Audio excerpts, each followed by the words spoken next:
By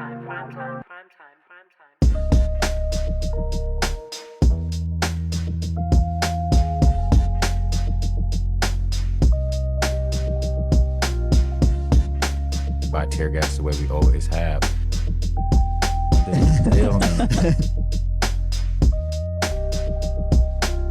But I'm like the perfect guy to be single because Creating ways for men to come together.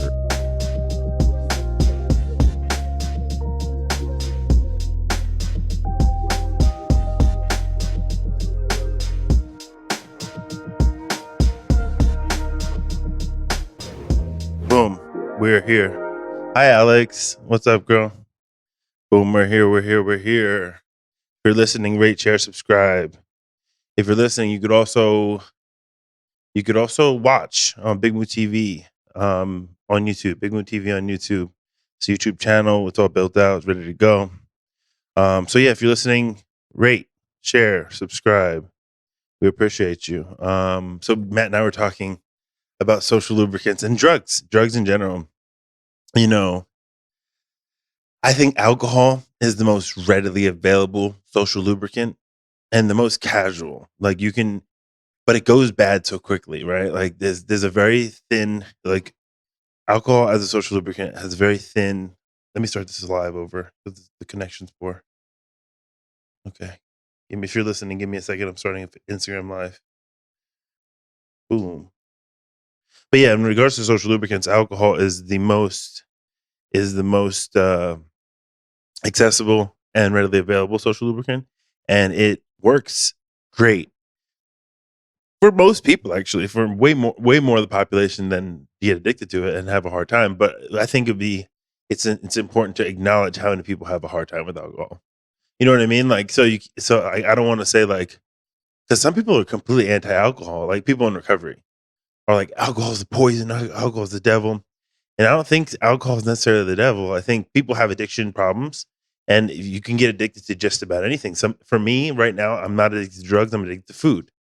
Food is the thing that is detrimentally affecting my life, where the can I stop button is varying, you know.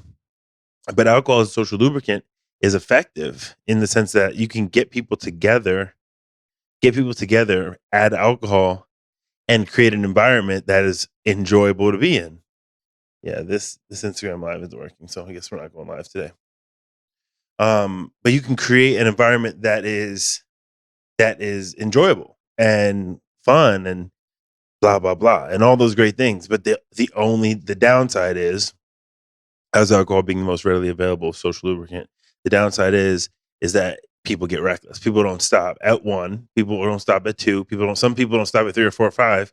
Some people, like myself, will drink 20 Jameson on the rocks.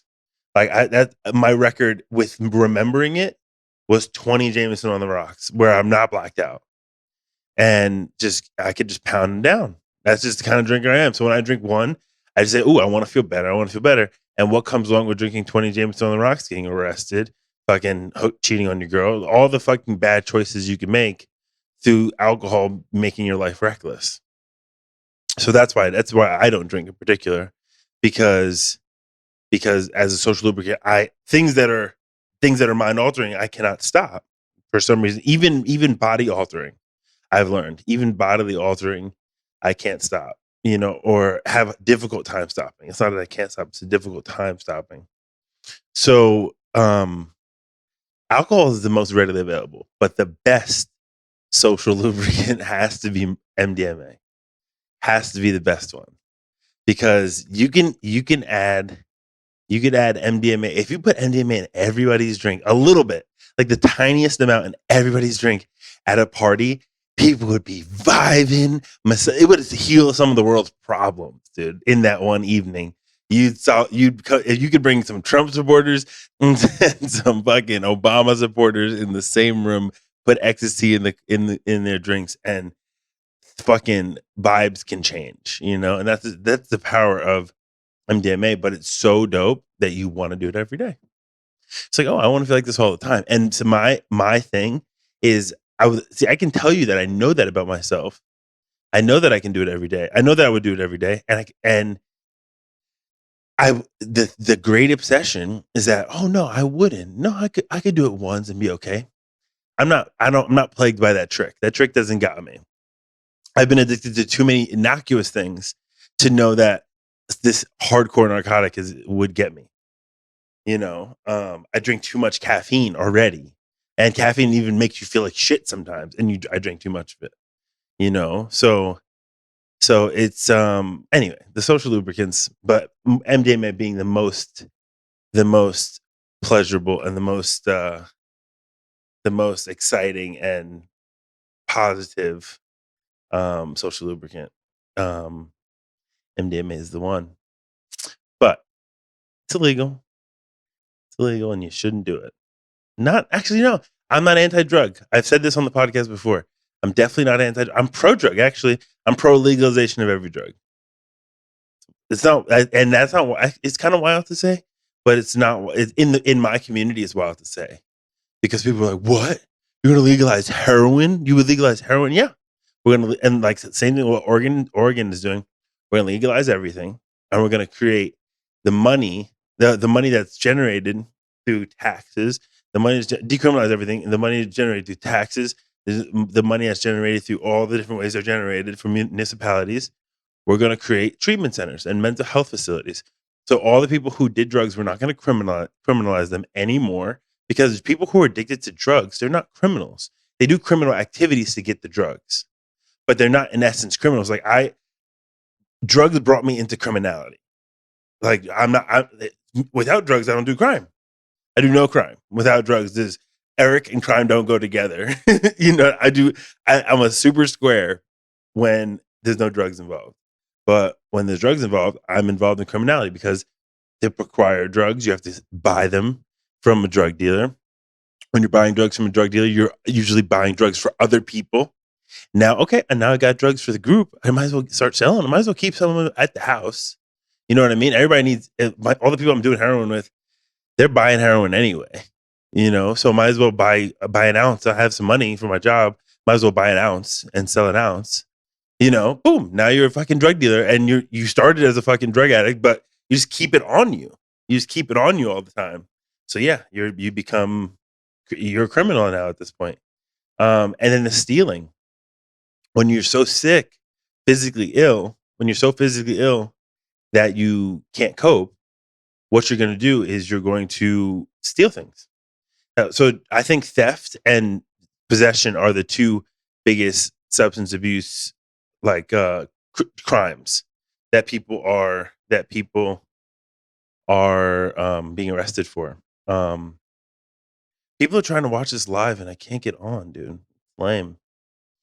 But yeah, social lubricants. Drugs are not bad in essence. Drugs are not bad. There's a percentage of the country. You know what would happen? It would be an explosion of drug use, right? Young people in their 20s would just blast off on drugs, right? They would just do hella drugs because I can't get in trouble.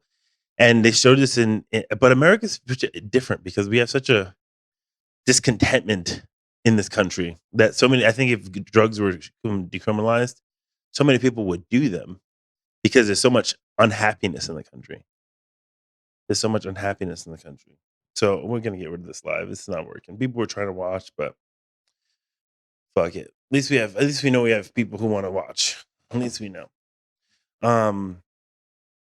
But yeah. Drugs in essence aren't bad. Drugs are but they call opium the destroyer of worlds, in all of opiates history, it's destroyed humanity. So so I don't think all drugs are good. I don't think all drugs are good. I just think not all drugs should be criminalized, the same way. The way I would explain certain things is like mushrooms, MDMA, and MDMA sometimes, ketamine sometimes, psychedelics and things like that, psychedelics and things that have psychedelic properties can be so valuable because they can make you outwardly focused. They can make you want to rub on somebody else or touch, be kind to somebody else. Meanwhile, crack, meth, heroin, they make you want to like get more for yourself. How do I get more? How do I get more? Which makes you subsequently gross. It makes you disgusting because you become like this leech on life. You just sucking up resources, sucking up money, and just into a bottomless pit of your vein or your stomach or whatever you're putting, wherever you're putting these drugs, to become a suck on life, which is not good. It's not a good thing. But sending people to jail because they're addicted to things, I don't know. Maybe, but you would have to change the laws entirely. You would have to be like, if you're arrested X amount of times, because you could be arrested for it. I think being decriminalized, you could be arrested for a certain amount. And if you're arrested a number of times, I would say you're arrested a number of times, then like, so there's consequences to not getting treatment, right? Like there should be consequences to like if you get arrested, if you are getting in trouble with drugs and alcohol and you're not dealing with the consequences productively, then there should be more stringent consequences, because that's what helps people get sober is consequences piling up. Consequences piling up. Like for me, I had no friends. My parents didn't fuck with me anymore. Had no job, couldn't keep a job. Really couldn't do anything but use drugs. So I had no other choice but to get sober. It was either shoot dope one last time and die or get sober. So I needed my consequences needed to pile up. If there was one missing, who knows if I'd ever get it. And getting arrested helped. Ooh, I have my nose ring is all turned, so it looks like I have a booger. Does it look like I have a booger? Not anymore. But yeah, your consequences pile up, and you need to get sober. So yeah, I don't know. Decriminalizing would take away one of the consequences, but I think providing a solution instead of giving consequences is a more empowering way to solve a problem, right? Wouldn't you say so? Yeah. I would say being like, hey, there's another way of living besides the way you're living. Here's the solution to that. We can support you fully in that, put you on disability for the 3 months while you're in treatment, because treatment shouldn't be 30 days. Treatment should be like automatic 3 months. It takes 30 days for the drugs to get out of your system. I was sick. I was dope sick from at 28 days. I was still soaking wet. Like my armpits were soaking wet. Could barely sleep. I'm covered in sweat. Like, the consequences. No, not the consequences. So at 30 days, I was still feeling like shit, and so it could have been hit or miss. But I still have this dying thing in me my mom was here, and she said to me when I first got sober, she said, Eric, if you relapse, you're on your own entirely. She said, we can't afford to like bail you out. And they could afford it, but they're not going to subject themselves to bailing me out, to me and my addiction. And I take it very seriously. If I I'll lose my whole family. Because they wouldn't fuck with me anymore. They wouldn't be like, "Oh, you relapsed. It's okay." They wouldn't be like that. They would be like, "Okay," because they know how toxic I become when I use. Yeah, just makes me a shitty person. Just makes me a generally shitty person. And when I'm sober, I'm not a shitty person. So it's like, of course I don't want to get high, right? Like, why would I want to be? I don't want to be a shitty person. Life can be so hard, but why would I make my life harder by doing drugs? Because I've had tough ass times in my years. I've had some tough ass times. Let that bitch breathe. We're gonna get a soundboard. We're gonna get the soundboard on my computer, and we'll hit it. You can do that. You can help me find the downloadable soundboard, right? Yeah, we're gonna do that. Yeah, we're gonna do that. Yeah, but drugs, man. Drugs are cool. When you can do drugs once in a while, good for you. Good on you. You know what I mean? If you can do Molly once in a blue and fucking enjoy yourself and not do it all the time, good on you. Do it because it's fucking awesome. It's fucking. I would hate for people to say like drugs are awesome because they feel really good. That's why people are addicted to them. They feel really good. So if you're one of those people who can like eat a Percocet, if you can eat a Percocet, oh, like your friend has a Percocet and like, hey, you want one? And you could pop a Percocet and be like, cool, I'm gonna like, go out for a little bit. If you can do that, fuck yeah, man. If I could just eat drugs once in a while, what? I'd be on drugs still. Not every day, but this is not. See, drug addicts don't say. People who normally do drugs don't say what I'm saying. Only drug addicts say this. Only drug addicts say that. Oh, definitely.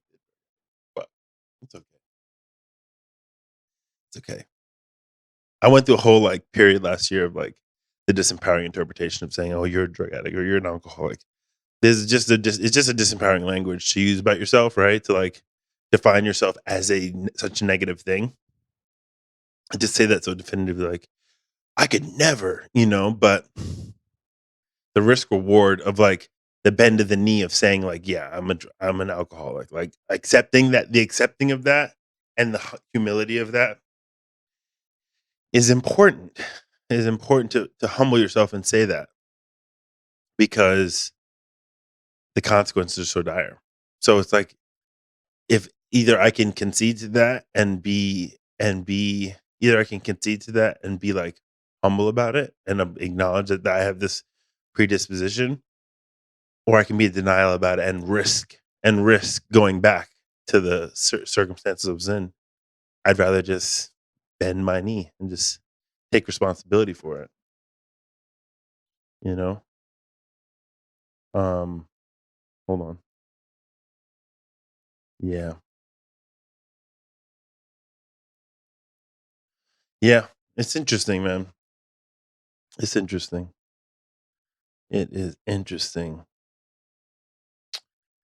Yeah. Yeah. It's do I want to identify as a drug addict for the rest of my life? Do I really want that? But you can do that and not fully embody that. I don't think my behavior is always. I think my behavior is of upstanding, positive human being. If I was calling myself a drug addict and behaving like a drug addict, it would be different. But I literally say that as a place of humility, being like, yeah, when I put things in my body, I don't stop.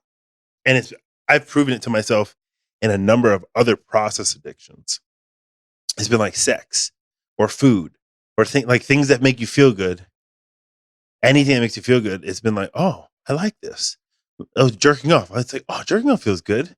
I can do it every day. I can watch a little bit. I can jerk off for 15 minutes every day, sometimes twice a day, and feel really good by myself. I'm gonna do this every fucking day. I think most guys have that perspective, right? They're like, yeah, I can do this anytime I want in the shower and laying down and sitting up. I can do this anywhere as long as I'm alone. And sometimes not even alone. Sometimes you're in someone's house, or sometimes you're in the bathroom at work, and you're just like, I can just do this for 5 minutes and just feel hella good. It's addicting. We've done so many podcasts on sex addiction, and I wish we had more listeners. I really wish we had more listeners because we do all right. We grow. It's all good. But these podcasts about sex addiction should have been heard by more people because it's so fucking prevalent. It's so fucking prevalent that like I think almost every guy has some sort of maladaptive relationship. Almost every guy. This is of course the anomalies of who have like super sexually balanced and like super healthy and like, jerk off twice a week or once a week. They're like, oh, I'm just gonna treat myself to something nice. Watch very innocuous porn, or even if they watch wild porn, it's just in that context. But like I think the average guy watches porn on a regular basis. I think the average guy does that and watches wild ass shit because you got to look at what's popular. Stepbrother, stepmom, stepsister, anal gaping, fucking like, how do I know? Because I looked at it. It's just wild shit. That's the top shit to watch is the wild shit. You know what I mean? And this is guys watching. Women watch porn, but not at the same rate guys watch porn. So who's determining what's trending or not? Dudes are. And just watching and even I was talking to my girl about it today. Even the way the porn people fuck, it's very rape culture-y. And I don't care, like maybe I sound like a pussy being like, it's rape culture, but like no, like women not a lot of women like to be fucked like that. Fucked a few of my days. Some like it, and once in a while the little rough sex is cool. A little pounding, you know? What do you mean? Oh, crazy girls like it. Crazy girls whose father never came home. I'm just kidding. That's fucked up. Dad left early. Dad left early. It never came back, you know? No, I'm just kidding. It's fucked up. I don't want to shame anybody. But seriously, people who like to get fucked like super fucking hard and aggressively, it's like there's something going on. You know, the average girl doesn't want to be choked and beaten, like head stepped on in the toilet, like you know what I mean, stretched out. Like the average person doesn't want all that, and it tricks dudes into thinking that that's what sex is. And if you've been in a relationship for longer than 2 years, you realize, okay, that's not what sex is all the time, right? Like if you've been married, you know sex is a lot more contained than that, right? Like when you're having sex in a long-term setting, you can still have a nice sex life, but it's not fucking going hard in the paint all the time. It's just not what it's like, you know. Maybe two people found each other who both have, like, I've had sexual relationships where my therapist is like, oh, so you're both sex addicts. They're like, so you're both sex addicts. That's why you fuck like that. Not because one of you is healthy, because fucking twice, 3 times, 4 times a day, every day is not normal. He's like, so you're both sex addicts. I was like, okay, I guess so. Why do you? He's like, they would, all the therapists I worked with, be like, why do you think you attract women who want to have sex all day, every day? And they're just proposing a question. There's no answer. It's a rhetorical question. Like, think about it. Why do you think you're attracting these women? Just something to take a look at. But I wish more people heard these podcasts and they'd be like, maybe there is a thing. What I encouraged a friend last week to do, I said, go a month without it. Don't watch porn for a month. Don't jerk off or watch porn for a month. Don't label yourself a sex addict. Don't judge it. Don't do anything like that. Just don't do it. Just don't watch it. And see how you feel and see how long you can do it. And I think that's a good challenge. Just, Matt, do you think you could do it? You think you go a whole month? Good for you. See, Matt's balanced. Matt can do drugs once in a while and be okay. Matt can jerk off once a week and be fine. He's one of those balanced human beings. Damn. I'm not saying he does it. No, that's cool. But like, he could stop. But I think the average person would be like, fuck, it's challenging. The average person thinks that's challenging. And it's just something to take a look at. It's a fun conversation to have. It would be challenging. Yeah, I think, because if you think about how long, guys, we've been jerking off since we were children, 10. Yeah, but I started touching my dick probably around 8 or 9. Like my hands were just in my pants. 6? My hands were just in my fucking pants, dude. Just like constantly. I have 2 kids in that age. It's interesting. One of them is all about his girlfriends and like getting super shady. He's just getting shady. He's a shifty ass motherfucker and like starting to do the like I don't care thing. He's 12. Turns 12 on the 20th. So he's starting to get like I don't give a fuck about anything, you know. Get like my son's mom is super like over his shit. And then I have a 5-year-old who just like grabs boobs sometimes, like, you know, not like honk honk, but like he'll move his hand over a boob and just be like, what, you know, just like to feel what boobs are, you know. He does it to my girl. He'll like hug her and like just put his hand over her boob a little bit. Not in a creepy, it's not creepy when kids do it. He's just curious of what a boob is, you know. And in developmental psych, they say human sexuality, child sexuality starts developing at 2 years old. You want to hear something crazy? If you don't have kids, you don't know this. They have little boners, dude. When you change the baby's diaper, like my son's diaper in the morning, he'd have a little fucking baby boner, dude. First of all, it's wild to see a child with a hard dick. That's a wild concept to see your child with a hard dick. It's insane. It'll be like, what? You're my child. Your dick should not. And I would have to like push it down so I can get his diaper on. So it's not like I'd be like, wild. Fuck, man. I'm so down for my kids to be like free though. And like, I want the sex conversation to be totally open for them. I don't want it to be too open because people who are too open with their kids, actually, their kids have like wild sex stuff. You know, I know some people who are like their mom taught them how to masturbate. Like, whoa. I don't think you should teach your kid. I don't think you should teach your kid how to masturbate. They'll figure it out. You just let them figure it out. You know. So that's one end of the spectrum. And then there's people who don't talk about it at all, which both my girl and my son's mom grew up in church, which says don't have sex at all. And that's not a healthy way to do it either. You know, you got to talk about something. So I want my kids to be like, yeah, you want to kiss your girlfriend? Okay, kiss your girlfriend. You come home with children, you have to take care of children. Just know that your life as you know it ends there. So kiss your girlfriend, but when it starts to go past kissing your girlfriend, if you're 13, you get pregnant, or 12, or 15, or 16, or 17, or 18, or any time that's seemingly inappropriate to have a child, you're taking care of a kid now. I'm not taking care of any kids. I already raised kids. That's what my mom would tell me. She's like, I already raised 3 children. Not raising any more kids. And my mom she doesn't raise them. So, you know, but both my girl and my son's mom had kids at 15. Both of them were teen moms. Why am I dating teen moms? My therapist would say, what does that say about you, Eric? Why are you dating teen moms? What does it say about them that they keep dating you? I don't know.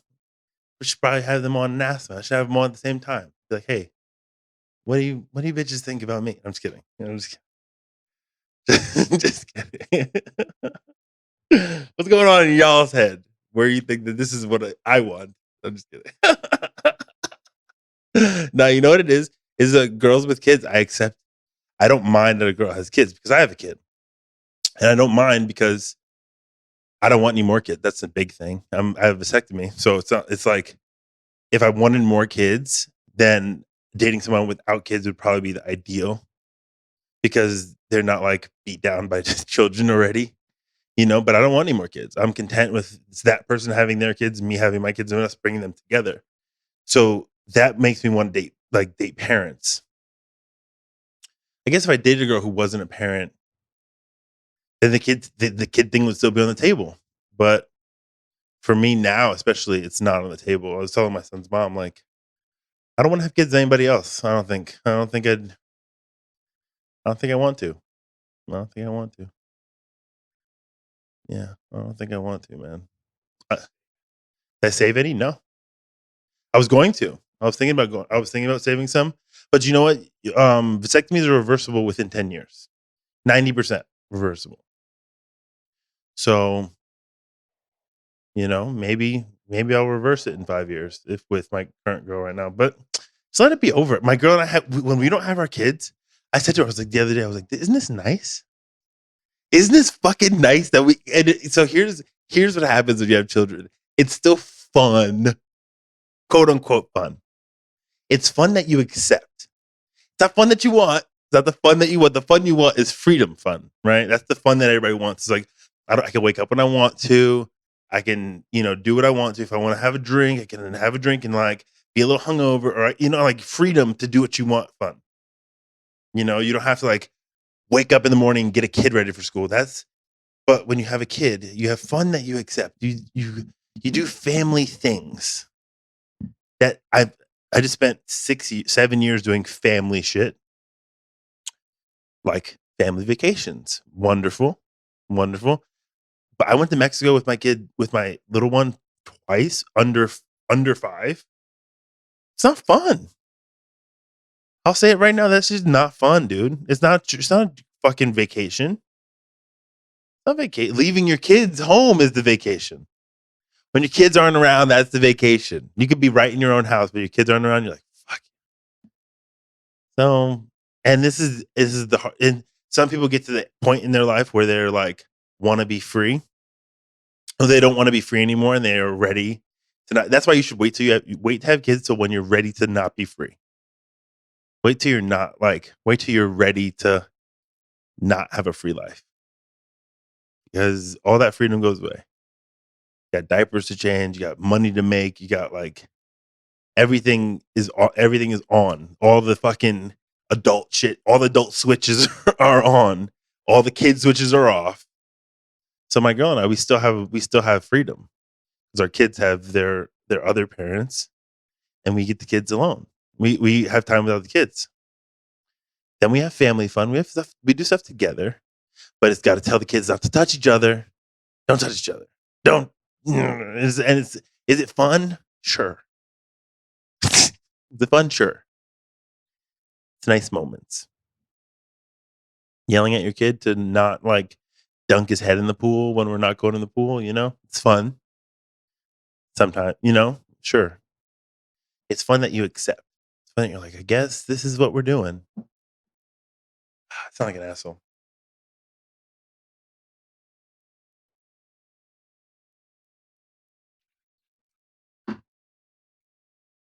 Anyway, no more kids. That's the point. I don't want to start over. So my son's 5. We're just getting him into kindergarten. Got a tuition to pay. I have 2 tuitions to pay.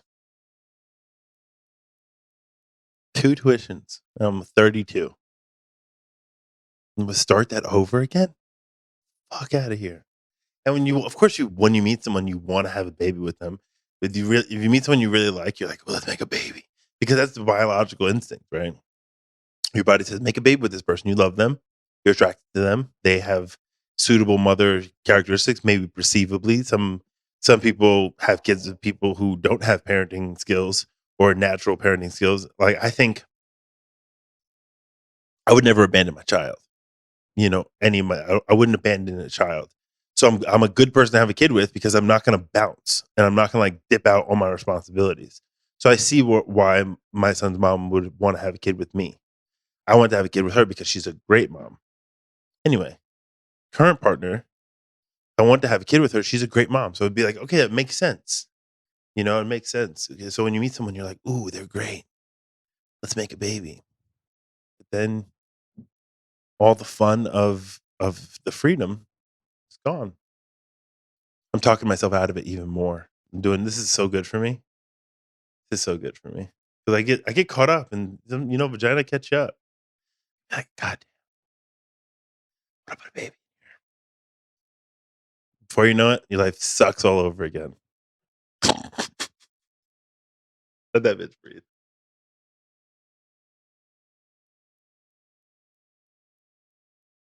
Yeah. I don't vape all the time, but I'll still enjoy a vape once in a while. I was a cigarette smoker for 20 years. And I'm only 32. So no, not 20 years. 16 years. So closer to 20. So all of my adult life, except the last couple of years, I've smoked cigarettes. And so it's finally like I can enjoy smoking, the behavior of smoking. I can enjoy that. It's nice sometimes, you know? But yeah, I don't know, man. I don't know. No more babies. That's the point. How we doing on time? 34? Oh, we spent the whole podcast ranting about how fucking kids suck. Look at that. We can wrap it up, dude. Very succinct messaging. Drugs are fun. Check. I can't do them. Check. Babies ruin everything. Check. Podcast notes. Done. Yeah. Sound like an asshole, but it's a bummer. It's a bummer. It's a bummer that drugs ruin your life. I wish drugs didn't ruin your life, right? Like, it'd be cool if all the people could just enjoy a little bit of fentanyl, you know? It's a little taste, a little sniff. You don't have to shoot it up, you know? You just sniff a little bit of fentanyl and be good. That'd be nice. No, I'm just kidding. It's terrible. It's terrible. Yeah. Anyway, if you're listening, rate, share, subscribe. No, we'll bring a point to this. Point is, I like my life. That'll be the point of the podcast. I really enjoy my life. I enjoy the balance of being a parent and having free time.